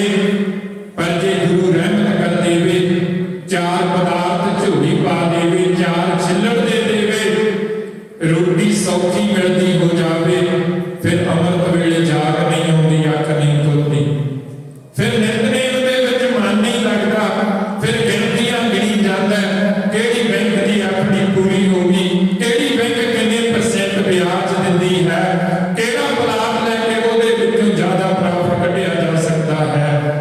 ਤੇ ਫਿਰ ਆਪ ਤੋਂ ਛੋਟੇ ਦੇ ਕੋਲੇ, ਆਪ ਤੋਂ ਗਰੀਬ ਤੇ ਲੋੜਵੰਦ ਦੇ ਕੋਲੇ ਖੜਨ ਤੋਂ ਕੰਨੀ ਕਤਰਾਉਂਦਾ ਹੈ। ਕਿਤੇ ਕੋਈ ਮਦਦ ਨਾ ਮੰਗ ਲਵੇ, ਕਿਤੇ ਕੋਈ ਆਸਰਾ ਨਾ ਮੰਗ ਲਵੇ। ਜਿਹੜੇ ਲੋਕ ਮਹਿਲਾਂ ਮਾੜੀਆਂ ਦੇ ਵਿੱਚ ਵਸਣ ਲੱਗ ਜਾਣ, ਜਿਨ੍ਹਾਂ ਕੋਲੇ ਦੌਲਤ ਸ਼ੌਹਰਤ ਮਾਇਆ ਆ ਜਾਵੇ, ਉਹਨਾਂ ਦੇ ਹਿਰਦੇ ਦੇ ਵਿੱਚੋਂ ਭੈ ਤੇ ਭਾਵ ਖੰਭ ਲਾ ਕੇ ਉੱਡ ਜਾਇਆ ਕਰਦੇ ਹਨ। ਪਰ ਜਿਨ੍ਹਾਂ ਦੇ ਕੋਲੇ ਸਬਰ ਤੇ ਸ਼ੁਕਰ ਹੋਵੇ, ਉਹਨਾਂ ਦੀਆਂ ਕੁਲੀਆਂ ਦੇ ਵਿੱਚ ਆਪ ਆ ਕੇ ਭਗਵਾਨ ਵਾਸ ਕਰਿਆ ਕਰਦੇ ਹਨ। ਭਾਈ ਲਾਲੋ ਦੀ ਇਸ ਛੰਦ ਦੇ ਵਿੱਚ ਗੁਰੂ ਨਾਨਕ ਪਾਤਸ਼ਾਹ ਨੇ ਪੜਾਅ ਕਰ ਲਿਆ ਹੈ। ਅੰਮ੍ਰਿਤ ਵੇਲੇ ਦੋ ਪਹਿਰ ਰਾਤ ਰਹਿੰਦਿਆਂ ਗੁਰੂ ਨਾਨਕ ਪਾਤਸ਼ਾਹ, ਭਾਈ ਬਾਲਾ ਤੇ ਮਰਦਾਨਾ, ਭਾਈ ਲਾਲੋ ਜੀ ਦਾ ਸਾਰਾ ਪਰਿਵਾਰ, ਔਰ ਜਿੱਥੋਂ ਤੱਕ ਜੰਗਲ ਦੀ ਅੱਗ ਵਾਂਗ ਇਹ ਗੱਲ ਫੈਲਦੀ ਸੀ ਕਿ ਕਲਯੁਗ ਨੂੰ ਤਾਰਨ ਵਾਲੇ ਗੁਰੂ ਨਾਨਕ ਨਿਰੰਕਾਰੀ ਭਾਈ ਲਾਲੋ ਦੇ ਵਿਆਹ ਵਿਖੇ ਬੁਲਾਉਂਦੇ ਨੇ। ਦੂਰ ਨੇੜੇ ਦੀਆਂ ਸੰਗਤਾਂ ਚੱਲ ਕੇ ਭਾਈ ਲਾਲੋ ਦੇ ਘਰੇ ਗੁਰੂ ਨਾਨਕ ਪਾਤਸ਼ਾਹ ਦੇ ਦਰਸ਼ਨ ਕਰਦੀਆਂ ਨੇ। ਪਾਵਨ ਪਵਿੱਤਰ ਬਚਨ ਸੁਣ ਕੇ ਆਪਣੇ ਮਨ ਨੂੰ ਸ਼ਾਂਤ ਕਰਦੀਆਂ ਨੇ। ਗੁਰੂ ਨਾਨਕ ਪਾਤਸ਼ਾਹ ਜੀ ਭਾਈ ਲਾਲੋ ਦੇ ਘਰੇ ਮਰਦਾਨੇ ਨੂੰ ਕਹਿ ਕੇ ਰਬਾਬ ਸ਼ੇਰ ਬਾਣੀ ਆਈਏ, ਸਤ ਕਰ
जुग माही कीर्तन प्रधाना गुरमुख जपिए लाए ध्याना आप तरे सगले कुल तारे हर दर गए पक्षियों जाइंदा बड़ भागी सतसंगत पावे भागहीन ब्रह्म चोटा खावे बिन भागा सतसंग न लभै बिन संगत मैल भरी जय जियो जेड़ी जाग साईं दी गुजरे पैंदी मुजरे नहीं ता सानू हासिल की है विच इस नीले गुजरे संज दे फजले भाई लालू दी इस शन दे विच गुरु नानक पातशाह तो गुर शब्द का कीर्तन विचार उपदेश सुन के नगर अते इलाके दी संगतां किरदार हो रही सन। दूसरे बन्ने इस सैदपुर नगर के अंदर एक अमीर रईस रजवाड़ा मल भागू है। इन्हें अपने घर के अंदर अपने बुजुर्गों का अपने प्यो का श्राद्ध रखा है। पंजाब की धरती बड़े मर्दा जोधियां गुरुआं पीरां पैगंबरां अवतारां नूं जन्म देण वाली है। पर अज इस पंजाब की धरती दे मत्थे ते एक कलंक लग गया है। जिस धरती दे उपर सैकड़े हजारां गुरु घर मंदिर मस्जिद गिरजा घर चर्च हन अज उस पंजाब की धरती दे उपर बिरध आश्रम बन रहे हैं। और जेडे बुजुर्गों ने अपनी जिंदगी का लम्मा हिस्सा अपने बच्चियों की जिंदगी को स्वर्ग बनाने के लिए ला दिता है अज उन्हां बेड़ियां दे विच मनुखां अते रुखां की कोई कदर नहीं की जाती। अक्सर ही घरां दे विच बच्चे अपने बुजुर्गों नूं कहंदे सुणीदे हन बापू तू चुप कर तैनूं पता नहीं बापू ते साडे लई कीता की है। असीं अज उन्हां नूं तिरस्कार दे हां अज दरकार दे हां अज अपणियां आलीशान कोठियां ਜਿਹੜੀਆਂ उन्हां मापियां दी मेहनत दे नाल पईयां हन उन्हां दे विचों बुजुर्गां दे मजे चका के डंगरां वाले धूड़ी वाले लाहे जाते हैं। ये साडा पंजाबियां दा ते सिखां दा एक चेहरा है। पर जदों ओही बेबे जां बापू चढ़ाई कर जाता है फिर बड़ा उच्ची उच्ची पिट के आले दाले के गवांढियां नूं रिश्तेदारां सज्जणां मित्रां नूं ये जचाउंदे हां कि साडा तां बापू तो बिना बेबे तो बिना घर बन जाएगा। ते फिर जेड़े बापू नूं जिउंदे जी भोगे पानी का गिलास नहीं सी दिता फिर ओदी छाती ते घिओ मलदे हां। जिन्हों कदे गर्मियां विच मच्छरदानी नहीं सी लाई जिन्हों कदे सर्दियां दे विच गर्म कंबल दे ते ख्याल नहीं सी रखिया ओदे पैरां दे विच जराबां पाईयां जांदियां ने। ते फिर जिस दिन अंतिम अरदास करनी हुंदी है 5 घड़ियां बैठ के कदे गुरबाणी नहीं सुनते कदे गुरु दे सन्मुख आके अरदास नहीं करते कि पातशाह जीओ सानू खिमा जाचना दे देई साडे बुजुर्गां नूं जन्नत नसीब करी नहीं। पिंड दा सरपंच हलके दा एमएलए जे बापू दे भोग ते आ जावे फिर साडी बल्ले बल्ले हो जाती है। फिर आरतीए तो कर्जा चक के बैंक की लिमिट चों पैसा चक के जलेबियां बनाईयां जांदियां ने मटर पनीर खवा के लोकां नूं दस्सिया जाता है कि इन्हां ने अपने बुजुर्ग दा वड्डा कीता है। इत्थे ही बस नहीं फिर वो बापू मुड़ के घरे ना आ जावे 9 फुट विच बोलण ना लग जावे। फिर जदों 1 साल हो जावे फिर उहदा श्राद्ध कीता जाता है। बेशक सनातन मत दी रीत सी उन्हां दे धर्म दे विच उन्हां नूं मुबारक है। पर सैलां दी बाणी दे विच भगत जी दा कथन सी जीवन पितर ना माने को मूए श्राद्ध कराही। पर अज असीं गुरुद्वारियां दे ग्रंथी सिंह बाबे भी नहीं बख्शे उन्हां नूं घरां दे विच लिजा के असीं कहंदे हां कि साडे बापू दा श्राद्ध खाओ जी प्रशादा छको ते साडे लई अरदास करो। ये पखंड है ये दिखावा है ये मनमत है। क्यों? क्योंकि असीं चंगे बनना नहीं चाहते असीं चंगे दिसना चाहते हाँ। बेनती है जिउंदे जी जेड़ा भी इंसान जिस मंजिल ते है जे उन्होंने कदे पूछो इस गोल नूं किस तरह अचीव कीता तेरी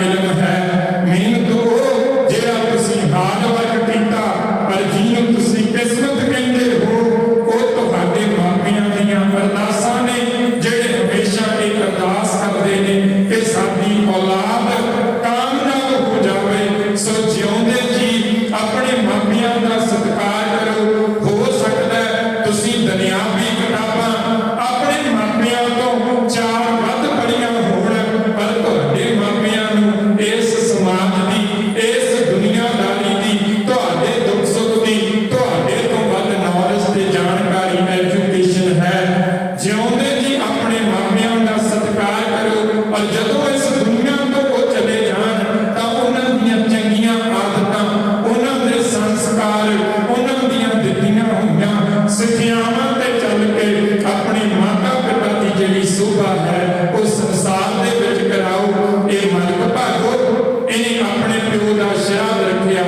ਇੱਕ ਦੂਸਰਾ ਕਾਰਨ ਵੀ ਹੈ, ਜਿਹੜਾ ਗਰੀਬ ਹੈ, ਜਿਹਦੇ ਘਰੇ ਰੋਜੀ ਰੋਟੀ ਮਸਾਂ ਚੱਲਦੀ ਏ, ਉਹ ਏਦਾਂ ਦੇ ਕਰਮ ਕਾਂਡ ਬਹੁਤ ਘੱਟ ਕਰਦਾ ਹੈ। ਪਰ ਜਿਹੜੇ ਲੋਕ ਅਮੀਰ ਹੋਵਣ, ਜਿਨ੍ਹਾਂ ਕੋਲੇ ਚਾਰ ਛਿੱਲੜ ਹੋਣ, ਉਹ ਜ਼ਿਆਦਾ ਇਹ ਧਰਮੀ ਹੋਣ ਦਾ ਮਖੌਟਾ ਪਹਿਨਿਆ ਕਰਦੇ ਨੇ। ਸਾਹਿਬਾਂ ਨੇ ਬਾਣੀ ਵਿੱਚ ਦਰਜ ਕੀਤਾ ਹੈ, ਅਪਰਾਧੀ ਧੂਣਾ ਨਿਵੈ ਜਿਉ ਹੰਤਾ ਮਿਰਗਾਗੇ, ਸੀਸ ਨਵਾਇਆ ਕਿਆ ਪਿਆ ਜਾਂ ਹਿਰਦੈ ਸੱਚਾ ਜਾਗੇ। ਕਿਉਂ ਪਾਪਾਂ ਵੱਧ ਹੋਵੇ ਨਾਹੀ ਹੋਇਆ ਸਾਧਨਾ ਜਾਈ। ਜਿਨ੍ਹਾਂ ਨੇ ਗਰੀਬਾਂ ਦਾ ਹੱਕ ਮਾਰ ਕੇ, ਭਾਈਆਂ ਨਾਲ ਧੱਕੇ ਕਰਕੇ, ਝੂਠ ਫਰੇਬ ਠੱਗੀ ਦੇ ਨਾਲ ਪੈਸਾ ਇਕੱਠਾ ਕੀਤਾ ਹੋਵੇ, ਉਹਨਾਂ ਨੂੰ ਉਹਨਾਂ ਦੇ ਪਾਪ ਦਾ ਪਤਾ ਹੁੰਦਾ ਹੈ। ਫਿਰ ਉਹ ਆਪ ਦੀ ਚੋਰੀ ਕਰਕੇ, ਸੂਈਆਂ ਦਾ ਦਾਨ ਕਰਕੇ ਆਪਣੇ ਆਪ ਨੂੰ ਗੰਗਾ ਨਹਾਇਆ ਸਮਝਦੇ ਹਨ। ਇਹ ਮਲਕ ਭਾਗ ਉਹਨਾਂ ਵਿੱਚ ਹੈ। ਇੱਕ ਪਾਸੇ ਗਰੀਬਾਂ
ਵੇਚ ਕੇ ਖਾ ਜਾਂਦੇ। ਗੁਰੂ ਨਾਨਕ ਪਾਤਸ਼ਾਹ ਨੇ ਕਿਹਾ ਸੀ, ਐ ਸਿੱਖਾ ਆਪਣੇ ਧੰਦੇ ਨੂੰ ਧਰਮ ਬਣਾ ਕੇ ਰੱਖੀ, ਪਰ ਮੇਰੇ ਵਰਗੇ ਲੋਕਾਂ ਨੇ ਧਰਮ ਨੂੰ ਧੰਦਾ ਬਣਾ ਕੇ ਰੱਖ ਦਿੱਤਾ। ਇਹਦੇ ਸਹਿਯੋਗੀ ਸਾਥੀ ਨੇ ਦੱਸਿਆ ਕਿ ਭਾਈ ਲਾਲੋ ਦੇ ਘਰੇ ਕੋਈ ਰੱਬੀ ਨੂੰ ਬੰਦਗੀ ਵਾਲੀ ਰੂਹ ਹੈ, ਜੇ ਆਪਾਂ ਉਸ ਨੂੰ ਬ੍ਰਹਮ ਭੋਜ ਦੇ ਵਿੱਚ ਬੁਲਾ ਲਈਏ ਤੇ ਆਪਣੀ ਵੀ ਬ੍ਰਹਮਤਾ ਹੋ ਜਾਏਗੀ, ਆਪਣੀ ਵੀ ਬੱਲੇ ਬੱਲੇ ਹੋ ਜਾਏਗੀ। ਕਿਉਂਕਿ ਅੱਜ ਸਾਡੀ ਇਹ ਧਾਰਨਾ ਹੈ, ਸਾਡੀ ਖੁਸ਼ੀ ਦੇ ਵਿੱਚ, ਸਾਡੀ ਗਮੀ ਦੇ ਵਿੱਚ ਸਾਡਾ ਸਗਾ ਭਾਈ, ਚਾਚੇ ਤਾਏ ਦੇ ਪੁੱਤ ਚਾਹੇ ਆਉਣ ਚਾਹੇ ਨਾ ਆਉਣ, ਪਰ ਜੇ ਮਾਇਆ ਧਾਰੀ ਰਾਜਨੀਤਿਕ ਲੋਕ ਆ ਜਾਣ, ਅਸੀਂ ਤਲਵੇ ਚੱਕ ਕੇ ਹੱਥ ਜੋੜ ਕੇ ਉਹਨਾਂ ਨੂੰ ਬੁਲਾਉਣ ਦੇ ਵਿੱਚ ਮਾਣ ਮਹਿਸੂਸ ਕਰਦੇ ਹਾਂ, ਪਰ ਆਪਣੇ ਸਕੇ ਭਾਈ ਨੂੰ ਆਪਣੇ ਦੁੱਖ ਸੁੱਖ ਵਿੱਚ ਸ਼ਰੀਕ ਕਰਨ ਦੇ ਲਈ ਅਸੀਂ ਕਦੇ ਵੀ ਹੱਥ ਤੇ ਮਨ ਜੋੜਦੇ ਨਹੀਂ। ਇਹਦੇ ਕਹੇ ਦੇ ਉੱਪਰ ਇਹਦਾ ਸਕਾ ਸੰਬੰਧੀ ਮਾਲਕ ਭਾਗੋ ਦਾ ਇਹ ਸੁਨੇਹਾ ਲੈ ਕੇ ਭਾਈ ਲਾਲੋ ਦੇ ਘਰੇ ਪਹੁੰਚਿਆ। ਇਹਨੇ ਬੜੀ ਨਿਮਰਤਾ ਅਦਬ ਸਤਿਕਾਰ ਦੇ ਨਾਲ ਕਿਹਾ, ਫਕੀਰ ਜੀ ਸਾਡੇ ਇੱਥੇ ਇੱਕ ਰਈਸ ਹੈ, ਰੱਬ ਨੂੰ ਮੰਨਣ ਵਾਲਾ ਹੈ ਮਾਲਕ ਭਾਗੋ, ਬੜੀ ਰੱਬ ਨੇ ਉਹਦੇ ਤੇ ਕਿਰਪਾ ਕੀਤੀ ਹੈ। ਉਹ ਆਪਣੇ ਵੱਡੇ ਵਡੇਰਿਆਂ ਦਾ ਸ਼ਰਾਧ ਕਰਦਾ ਹੈ, ਔਰ ਸ਼ਰਾਧ ਵਾਲੇ ਦਿਨ ਪੰਡਤਾਂ ਨੂੰ, ਬ੍ਰਾਹਮਣਾਂ ਨੂੰ, ਕਾਜ਼ੀਆਂ ਨੂੰ, ਮੌਲਵੀਆਂ ਨੂੰ, ਧਰਮ ਦਾ ਅਦਬ ਰੱਖਣ ਵਾਲੇ ਲੋਕਾਂ ਨੂੰ ਬੜਾ ਦਾਨ ਦਿੰਦਾ ਹੈ, ਔਰ ਲੋੜਵੰਦਾਂ ਨੂੰ ਲੰਗਰ ਚਲਾਉਂਦਾ ਹੈ। ਤੇ ਲੰਗਰ ਵੀ ਸਾਦਾ ਨਹੀਂ, ਲੰਗਰ ਵੀ ਮਾਲ ਕੂੜਿਆਂ ਦਾ ਚੱਲਦਾ ਹੈ। ਸੋ ਮੈਂ ਮਾਲਕ ਭਾਗੋ ਵੱਲੋਂ ਆਪ ਨੂੰ ਬੇਨਤੀ ਕਰਨ ਆਇਆ ਹਾਂ, ਜੇ ਤੁਸੀਂ ਕਿਰਪਾ ਕਰੋ, ਮਾਲਕ ਭਾਗੋ ਜੀ ਦੇ ਗ੍ਰਹਿ ਵਿਖੇ ਮੁਬਾਰਕ ਚੱਲ ਪਾ ਕੇ ਸਾਡਾ ਇਹ ਬਣਿਆ ਹੋਇਆ ਲੰਗਰ ਤੇ ਮਾਲਕ ਭਾਗੋ ਜੀ ਵੱਲੋਂ ਦਿੱਤਾ ਹੋਇਆ ਦਾਨ ਕਬੂਲ ਕਰ ਲਵੋ ਤਾਂ ਸਾਨੂੰ ਖੁਸ਼ੀ ਹੋਵੇਗੀ।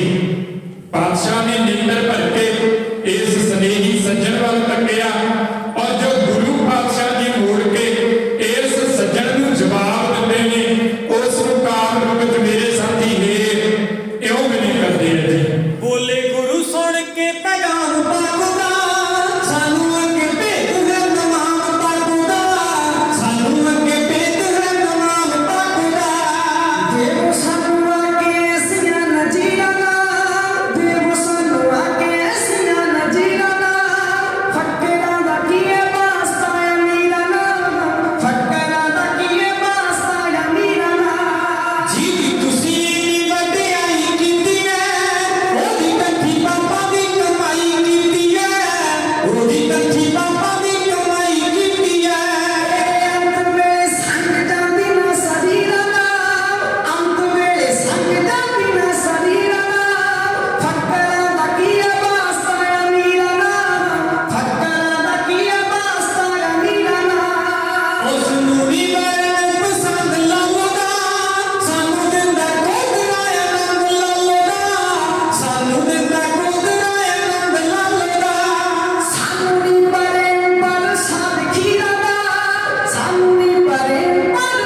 नीची हूँ अत नीच, नानक तिन कै संग साथ, वड्डियां स्यों क्या रीस। इस सुनेहा लैके आए दूत नूं सज्जण नूं गुरु नानक पातशाह ने कहा, भाई उन्हें पापां की माया इकट्ठी कीती है, उन्हें गरीबां दा खून निचोड़िया है। असीं रब दे प्यारे फकर फकीर हाँ, सानू ये महिलां वाले नहीं पाउंदे। ये संसारक दौलतां साडे किसी काम दियां नहीं। असीं रोही बियाबान जंगल बेलियां दे विच बैठ के उस प्रभु दे नाल सुत जोड़ लैंदे हाँ। ते फिर जां जे कोई किरती सिख होवे जिन्हें नाम बाणी दे सिमरन दे नाल गुरु दा लंगर तैयार कीता होवे, चाहे वो कोतरे दी रोटी ही क्यों ना होवे, वो सानू सच्ची पदार्थां दे सुख दे सकदी है। जा तू कहदे अपने उस रईस अमीर मर्ग भागो नूं कि गुरु नानक तेरे दर दा अंजल नहीं कर सकदा। ये वापस मुड़िया है। बड़े लोग बैठे ने मर्ग भागो कोले, बड़े मेरे वर्गे जिन्हां ने माया लैनी है खुशामद करते हैं कि मलक साहब तुहाडे वर्गा दरिया विच दानी कोई नहीं देखिया, तुसीं तां दिल खोल के दान करदे हो, तुहाडे कोले तां रब दा दित्ता बड़ा कुछ है। इहदी गर्दन दे विच भी माया ते हंकार दा कीला है। वो दूत ने सज्जण ने जाके कहा, मलक साहब गुरु नानक ने आउण तो इनकार ही नहीं कीता। उन्हें मैनूं इत्थों तक कह दिता कि जिहड़ी तेरे मर्ग भागो दे कोले कमाई है वो पाप की कमाई है। उन्हें लोकां दा खून निचोड़िया है, उन्हें गरीबां दा न्यासरियां दा हक मारिया है। मैं अपने आप नूं उत्ते जलील ते बेइज्जत होया महसूस करके निम्मो झोना जिहा हो के तुहाडे कोले वापस आया हाँ। जिहड़ी माया है, जिहड़ी राजसी ताकत है, जिहड़ा शरीरक बल है, जिहड़ी पौधेदारी है, एक इंसान नूं रब भुलादिया करदी है। इहनूं लग्गिया कि मेरे पिंड दे विच कोई बाहरों आके जिहड़ा टुकड़ बगानियां तों मंगदा वो मेरी शान दे खिलाफ बोले। इन्हें अपनी नाल ले 5-4 सज्जण इह तेज कदमां दे नाल भाई नालो दी शन विच पहुंचिया। इन्हें कोई फतेह प्रणाम नहीं बुलाई। इन्हें क्या तुसीं रब दे भगत हो, मैं तुहाडा लिबास ते मिट्टी बाणी वेख के तुहाडा सत्कार कीता ते तुसीं मैनूं जलील करदे हो, मैनूं नीवां दिखाउंदे हो। ते जे गल जुबान तो कहीए कि मेरी कमाई माड़ी है, मैं लोकां दा हक मारिया, तुसीं मैनूं समाज दे विच नीवां दिखाउण दा यतन कीता है, तां इस नूं प्रमाण करो, इस ते प्रूफ दवो। नहीं अपने लए बोले होए लफ्ज़ वापस लैके मेरे तो खिमा याचना करो। जिस तरह हैंकड़ ते हंकार दा भरिया उच्ची आवाज दे विच मर्ग भागो गुरु नानक पातशाह नूं बोलदा है, और गुरु नानक पातशाह इस मर्ग भागो दी इंट्रोडक्शन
ਗਿਆਨ ਧਿਆਨ ਵਿੱਚ ਕਰਮ ਨਾ ਜਾਣਾ, ਸਾਰ ਨਾ ਜਾਣਾ ਤੇਰੀ, ਸਭ ਤੇ ਵੱਡਾ ਸਤਿਗੁਰ ਨਾਮ ਜਿਨ ਕਲ ਰਾਖੀ।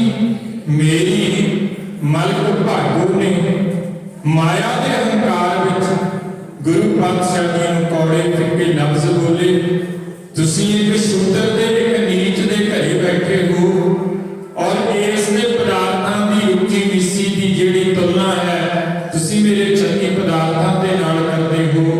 ਗੁਰੂ ਨਾਨਕ ਪਾਤਸ਼ਾਹ ਨੂੰ ਲੱਗਿਆ ਇਹ ਪ੍ਰਮਾਣ ਤੋਂ ਬਿਨਾਂ ਨਹੀਂ ਸਮਝਣਾ। ਗੁਰੂ ਪਾਤਸ਼ਾਹ ਨੇ ਭਾਈ ਲਾਲੋ ਨੂੰ ਕਿਹਾ, ਲਾਲੋ ਜੀ ਜੋ ਘਰ ਦੇ ਵਿੱਚ ਬਣਿਆ ਹੋਇਆ ਹੈ ਉਹ ਲੈ ਆਓ। ਔਰ ਇਸ ਮਲਕ ਭਾਗੂ ਨੂੰ ਕਿਹਾ ਕਿ ਜੋ ਤੁਸੀਂ ਸ਼ਕਤੀ ਪਦਾਰਥ ਜਿਹੜੇ ਮਾਲ ਪੂੜੇ ਤਿਆਰ ਕੀਤੇ ਨੇ ਉਹ ਆਪਣੇ ਸੇਵਕਾਂ ਪਹਿਲਕਾਰਾਂ ਤੋਂ ਮੰਗਵਾ ਲਓ। ਮੇਰੇ ਪਾਤਸ਼ਾਹ ਨੇ ਚੌਕੜਾ ਮਾਰਿਆ, ਇਤਿਹਾਸਕਾਰਾਂ ਨੇ ਕਿਹਾ ਸੱਜੇ ਹੱਥ ਦੇ ਵਿੱਚ ਕੋਦਰੇ ਦੀ ਬੇਲੀ ਰੁੱਖੀ ਰੋਟੀ ਹੈ ਔਰ ਗੁਰੂ ਪਾਤਸ਼ਾਹ ਦੇ ਖੱਬੇ ਹੱਥ ਦੇ ਵਿੱਚ ਉਹ ਬਣੇ ਹੋਏ ਮਾਲ ਪੂੜੇ ਮਲਕ ਭਾਗੂ ਦੇ ਨੇ। ਮੇਰੇ ਪਾਤਸ਼ਾਹ ਨੇ ਨੇਤਰ ਬੰਦ ਕਰਕੇ ਸਤ ਕਰਤਾਰ ਕਹਿ ਕੇ ਆਪਣੀਆਂ ਦੋਨਾਂ ਮੁਖੀਆਂ ਨੂੰ ਘੁੱਟਣਾ ਕੀਤਾ ਹੈ ਔਰ ਉਹ ਅਗੰਮੀ ਤਾਕਤ ਸੀ, ਉਹ ਨਦਰੇ ਅਨਾਇਤ ਸੀ ਜਿਹੜੀ ਮਿਹਰ ਕਰਮ ਤਰਸ ਬਣ ਕੇ ਮਲਕ ਭਾਗੂ ਦੇ ਹਿਰਦੇ ਵਿੱਚ ਵਸ ਗਈ। ਇਹਦੇ ਨੇਤਰਾਂ ਨੇ ਤੱਕਿਆ ਮਲਕ ਭਾਗੂ ਦੀ ਕੋਦਰੇ ਦੀ ਰੁੱਖੀ ਰੋਟੀ ਦੇ ਵਿੱਚੋਂ ਮਾਨੋ ਦੁੱਧ ਦੀਆਂ ਧਾਰਾਂ ਔਰ ਮੇਰੇ ਬਣੇ ਹੋਏ ਮਾਲ ਪੂੜਿਆਂ ਦੇ ਵਿੱਚੋਂ ਰੱਤ ਖੂਨ ਬਲੱਡ ਵਗ ਰਿਹਾ ਸੀ। ਇਹ ਗੁਰੂ ਨਾਨਕ ਦੇ ਚਰਨੀ ਢਹਿ ਇਹ ਕਿਹਾ ਕੀਤੇ ਹੋਏ ਗੁਨਾਹ ਬਖਸ਼ ਦਿਓ, ਮੇਰਾ ਮਾਰਗ ਦਰਸ਼ਨ ਕਰੋ। ਗੁਰੂ ਪਾਤਸ਼ਾਹ ਨੇ ਕਿਹਾ ਮਲਕ ਜੇ ਸੁਬਾਹ ਦਾ ਭੁੱਲਿਆ ਸ਼ਾਮ ਨੂੰ ਘਰ ਆ ਜੇ ਉਹਨੂੰ ਭੁੱਲਿਆ ਨਹੀਂ ਕਹਿੰਦੇ। ਜਿਹੜੀ ਠੱਗੀਆਂ ਚੋਰੀਆਂ ਫਰੇਬਾਂ ਦੇ ਨਾਲ ਇਹ ਮਾਇਆ ਬਣਾਈ ਹੈ, ਮਹਿਲ ਮਾੜੀਆਂ ਬਣਾਏ ਹਨ, ਇਹ ਲੋੜਵੰਦਾਂ ਦੇ ਵਿੱਚ ਤੂੰ ਵੰਡ ਦੇ ਦਾਨ ਕਰਦੇ।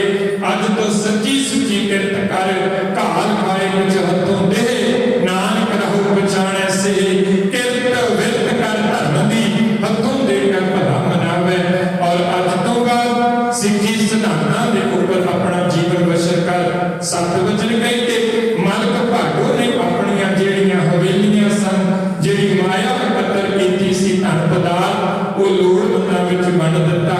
ਔਰ ਇਸ ਸੈਲਪੁਰ ਦੀ ਧਰਤੀ ਦੇ ਉੱਪਰ ਗੁਰੂ ਨਾਨਕ ਪਾਤਸ਼ਾਹ ਨੇ ਸਿੱਖ ਧਰਮ ਦੇ ਪਹਿਲੇ ਪ੍ਰਚਾਰਕ ਭਾਈ ਲਾਲੋ ਜੀ ਨੂੰ ਥਾਪਿਆ ਕਿ ਅੱਜ ਤੋਂ ਬਾਅਦ ਗੁਰੂ ਨਾਨਕ ਦੇ ਘਰ ਦਾ ਸਿਧਾਂਤ, ਗੁਰੂ ਨਾਨਕ ਦੇ ਘਰ ਦਾ ਉਪਦੇਸ਼, ਸ਼ਬਦ ਵਿਚਾਰ ਤੁਸੀਂ ਇਸ ਨਗਰ ਅਤੇ ਇਲਾਕੇ ਦੀਆਂ ਸੰਗਤਾਂ ਦੇ ਨਾਲ ਸਾਂਝੀ ਕਰਨੀ ਹੈ। ਆਓ ਗੁਰੂ ਪਾਤਸ਼ਾਹ ਜੀ ਨੇ ਰਹਿਮਤ ਕੀਤੀ ਹੈ। ਕਿਰਤੀ ਸਿੰਘਾਂ ਨੇ ਆਪਣੀ ਦਸਵੰਧ ਦੀ ਮਾਇਆ, ਦਸਵੰਧ ਦਾ ਸਮਾਂ ਕੱਢਦਿਆਂ ਹੋਇਆਂ ਸ੍ਰੀ ਸਹਿਜ ਪਾਠ ਬਾਬਾ ਵਿਸ਼ਵਕਰਮਾ ਜੀ ਦੀ ਯਾਦ ਦੇ ਅੰਦਰ ਕਰਵਾਏ ਹਨ। ਗੁਰੂ ਕੇ ਲੰਗਰਾਂ ਦੀਆਂ ਸੇਵਾਵਾਂ ਕੀਤੀਆਂ ਹਨ। ਗੁਰੂ ਪਾਤਸ਼ਾਹ ਜੀ ਰਹਿਮਤ ਕਰਨ, ਸਾਰੇ ਹੀ ਪਰਿਵਾਰਾਂ ਦੇ, ਸਾਰੀਆਂ ਹੀ ਸੰਗਤਾਂ ਦੇ ਸਿਰ ਤੇ ਹੱਥ ਰੱਖਣ। ਆਓ ਸਮਾਪਤੀ ਦੀ ਅਰਦਾਸ ਦੇ ਵਿੱਚ ਇੱਕ ਅਰਦਾਸ ਬੇਨਤੀ ਕਰੀਏ।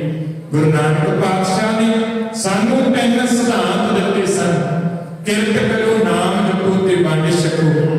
ਤੇ ਅੱਜ ਜੋ ਅਡਾਨੀ ਅੰਬਾਨੀ ਕਰਦੇ ਨੇ ਉਹ ਉਹਨੂੰ ਵੀ ਕਿਰਤ ਦਾ ਨਾਮ ਦੇਈ ਜਾਂਦੇ ਨੇ।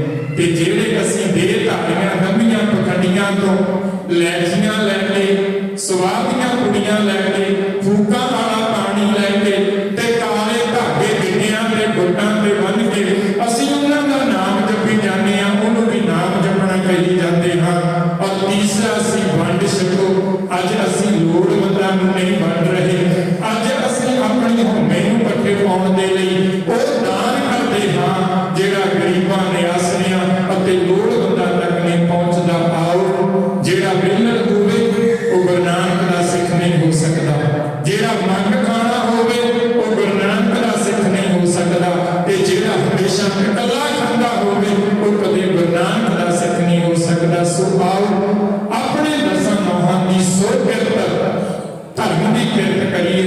ਇੱਕ ਉਸ ਅਕਾਲ ਪੁਰਖ ਦਾ ਸ਼ਬਦ ਰੂਪ ਦੇ ਵਿੱਚ ਨਾਮ ਜਪੀਏ ਔਰ ਲੋੜਵੰਦਾਂ ਦੇ ਲਈ, ਜਿਨ੍ਹਾਂ ਨੂੰ ਲੋੜ ਹੈ। ਸ਼ਾਇਦ ਅੱਜ ਪੰਜਾਬ ਦੀ ਧਰਤੀ ਦੇ ਉੱਪਰ ਦਵਾਈ ਅਤੇ ਪੜ੍ਹਾਈ ਤੋਂ ਵੱਡੀ ਕੋਈ ਸੇਵਾ ਨਹੀਂ। ਸੋ ਆਪਣੇ ਘਰ ਦੇ ਵਿੱਚ, ਆਪਣੇ ਗੁਆਂਢ ਦੇ ਵਿੱਚ, ਆਪਣੀ ਗਲੀ ਮੁਹੱਲੇ, ਪਿੰਡ, ਨਗਰ, ਕਸਬੇ ਦੇ ਵਿੱਚ ਜਿਤਨੀ ਕੁ ਗੁਰੂ ਨੇ ਕਿਰਪਾ ਕੀਤੀ ਹੈ, ਆਪਣਾ ਦਸਵੰਧ ਕੱਢੀਏ ਔਰ ਉਹਨੂੰ ਲੋੜਵੰਦਾਂ ਤੱਕ ਆਪਣੇ ਹੱਥੀਂ ਪਹੁੰਚਾਉਣ ਦਾ ਯਤਨ ਕਰੀਏ। ਗੁਰੂ ਸਾਰਿਆਂ ਨੂੰ ਚੜ੍ਹਦੀ ਕਲਾ ਬਖਸ਼ੇ। ਕੋਟਾਨਕੋਟ ਕੋਟਾਨਕੋਟ ਕੋਟਾਨਕੋਟ। ਧੰਨਵਾਦ ਸਾਹਿਬ ਸ੍ਰੀ ਗੁਰੂ ਗ੍ਰੰਥ ਸਾਹਿਬ ਜੀ ਮਹਾਰਾਜ ਜੀ ਦਾ, ਜਿਨ੍ਹਾਂ ਦੀ ਨਜ਼ਰੇ ਅਨਾਇਤ ਕਰਮ ਦਸ ਦਾ ਸਦਕਾ ਆਪ ਰੱਬ ਵਰਗੀਆਂ ਸੰਗਤਾਂ ਦੇ ਦਰਸ਼ਨ ਕੀਤੇ ਹਨ। ਉਚੇਚੇ ਤੌਰ ਤੇ ਧੰਨਵਾਦ ਹੈ ਸਾਰੇ ਹੀ ਪ੍ਰਬੰਧਕ ਜਨਾਂ ਦਾ, ਸਤਿਕਾਰਯੋਗ ਵੀਰ ਹਰਦੇਵ ਸਿੰਘ ਜੀ ਦਾ, ਜਿਸ ਦਿਨ ਉਹਨਾਂ ਨੇ ਫੋਨ ਕੀਤਾ ਅਸੀਂ ਮਨਾ ਕੀਤਾ ਸੀ ਔਰ ਉਹਨਾਂ ਨੇ ਇੱਕ ਗੱਲ ਕਹੀ ਜਿਹੜੀ ਗੋਲੀ ਸੀ, ਜਿਹੜੀ ਬੁਲਟ ਸੀ, ਜਿਹੜਾ ਤੀਰ ਸੀ। ਉਹ ਕਹਿੰਦੇ ਅਸੀਂ ਪਿਛਲੇ 2 ਸਾਲ ਤੋਂ ਤੁਹਾਨੂੰ ਫੋਨ ਕਰਦੇ ਆ, ਤੁਸੀਂ ਹਰ ਵਾਰ ਜਵਾਬ ਦੇ ਦਿੰਦੇ ਹੋ ਔਰ ਸੰਗਤਾਂ ਇਹ ਕਹਿੰਦੀਆਂ ਨੇ ਕਿ ਬਟਾਲੀ ਵਾਲਾ ਜਾਣ ਬੁੱਝ ਕੇ ਜਵਾਬ ਦਿੰਦਾ, ਉਹ ਛੋਟੇ ਪ੍ਰੋਗਰਾਮ ਲਾਉਂਦਾ ਨਹੀਂ। ਮੈਂ ਕਿਹਾ ਜੀ 5 ਮਿੰਟ ਦਿਓ। ਮੈਂ ਗੁਰਦਿੱਤ ਵੀਰ ਨਾਲ ਗੱਲ ਕੀਤੀ, ਇਹ ਕਹਿੰਦੇ ਜਦੋਂ ਪਹਿਲੀ ਵਾਰੀ ਇਹਨਾਂ ਨੇ ਫੋਨ ਕੀਤਾ ਸੀ ਉਦੋਂ ਅਸੀਂ ਇੱਥੇ ਨਹੀਂ ਸਾਂ, ਮੈਂ ਆਸਟ੍ਰੇਲੀਆ ਸਾਂ। ਜਦੋਂ ਦੂਸਰੀ ਵਾਰੀ ਫੋਨ ਕੀਤਾ ਸੀ ਤਾਂ ਉਦੋਂ ਪਹਿਲਾਂ ਹੀ ਆਲਰੇਡੀ ਕਿਤੇ ਪ੍ਰੋਗਰਾਮ ਬੁੱਕ ਸੀ। ਮੈਂ ਉਹਨਾਂ ਦੋਨਾਂ ਫੋਨਾਂ ਦੇ ਲਈ ਗੁਰੂ ਪਾਤਸ਼ਾਹ ਜੀ ਦੀ ਹਜ਼ੂਰੀ ਦੇ ਵਿੱਚ ਸੰਗਤਾਂ ਕੋਲੋਂ ਤੇ ਪ੍ਰਬੰਧਕਾਂ ਕੋਲੋਂ ਖਿਮਾ ਜਾਚਨਾ ਮੰਗਦਾ ਹਾਂ ਔਰ ਅਰਦਾਸ ਕਰਿਓ ਜਿਸ ਦਿਨ ਮੇਰੇ ਮਨ ਵਿੱਚ ਇਹ ਸੰਗਤ ਪ੍ਰਤੀ ਵਿਚਾਰ ਆ ਜਾਵੇ, ਗੁਰਮਤਿ ਸਮਾਗਮਾਂ ਪ੍ਰਤੀ ਇਹ ਵਿਚਾਰ ਆ ਜਾਵੇ ਕਿ ਸੰਗਤ ਥੋੜੀ ਹੈ, ਸਮਾਗਮ ਛੋਟਾ ਹੈ, ਉਸ ਦਿਨ ਮੇਰਾ ਗੁਰੂ ਮੈਨੂੰ ਇਸ ਸਰੀਰ ਦੇ ਵਿੱਚ ਚੱਕ ਲਵੇ। ਸੋ ਖਿਮਾ ਜਾਚਨਾ ਹੈ। ਸਾਰੇ ਪ੍ਰਬੰਧਕਾਂ ਦਾ ਧੰਨਵਾਦ। ਗੁਰਬਾਣੀ ਗੁਰ ਇਤਿਹਾਸ ਦੇ ਬਾਹਰੋਂ ਕੋਈ ਲਫ਼ਜ਼ ਬੋਲ ਗਿਆ ਹੋਵਾ, ਕਿਸੇ ਦੇ ਮਨ ਨੂੰ ਠੇਸ ਲੱਗੀ ਹੋਵੇ, ਉਹ ਮੇਰੀ ਝੋਲੀ ਪਾ ਦੇਣਾ। ਗੁਰਬਾਣੀ ਗੁਰ ਇਤਿਹਾਸ ਨੂੰ ਆਪਣੇ ਹਿਰਦੇ ਦੇ ਵਿੱਚ, ਆਪਣੀ ਜ਼ਿੰਦਗੀ ਦੇ ਵਿੱਚ ਥਾਂ ਦੇਣਾ ਉਚੇਚੇ ਤੌਰ ਤੇ ਧੰਨਵਾਦ ਹੈ ਜਿਨ੍ਹਾਂ ਨੇ ਮਾਈਕ ਅਸੀਸ ਦਿੱਤੀ ਹੈ। ਗੁਰੂ ਪਾਤਸ਼ਾਹ ਜੀ ਰਹਿਮਤ ਕਰ ਸਾਰੇ ਹੀ ਦਾਨੀ ਸੱਜਣਾ ਦੇ ਪਰਿਵਾਰਾਂ ਵਿੱਚ, ਕਾਰੋਬਾਰਾਂ ਦੇ ਵਿੱਚ, ਵਿਚਾਰਾਂ ਦੇ ਵਿੱਚ ਚੜ੍ਹਦੀ ਕਲਾ ਬਖਸ਼ਣ। ਸਾਰੇ ਹੀ ਬਾਣੀ ਅਤੇ ਬਾਣੀ ਦੇ ਧਾਰਨੀ ਹੋਈਏ। ਗੁਰੂ ਪਾਤਸ਼ਾਹ ਜੀ ਰਹਿਮਤ ਕਰ ਸਾਰੀਆਂ ਹੀ ਸੰਗਤਾਂ ਨੂੰ ਅੰਮ੍ਰਿਤ ਵੇਲੇ ਦਾ ਜਾਗਣਾ, ਨਿਤਨੇਮ ਦੀ ਦਾਤ ਆਪਣੇ ਚਰਨਾਂ ਕਮਲਾਂ ਦੀ ਪ੍ਰੀਤ ਬਖਸ਼ਣ। ਨਸ਼ਿਆਂ ਵਿਸ਼ਿਆਂ ਤੋਂ ਕਿਨਾਰਾ ਕਰਕੇ ਪਤਿਤ ਹੋਣੇ ਤੋਂ ਦੂਰ ਹੋ ਕੇ ਸਾਫ ਸੂਰਤ ਬਣ ਕੇ ਦੇਹ ਧਾਰੀਆਂ ਦੰਬੀਆਂ ਪਖੰਡੀਆਂ ਦਾ ਖਹਿੜਾ ਛੱਡ ਕੇ ਕੇਵਲ ਤੇ ਕੇਵਲ ਬਾਣੀ ਦੇ ਲੜ ਲੱਗੀਏ। ਹੋਈਆਂ ਗਲਤੀਆਂ ਦੀ ਖਿਮਾ। ਸਾਰਿਆਂ ਦਾ ਧੰਨਵਾਦ। ਬੁਲਾਓ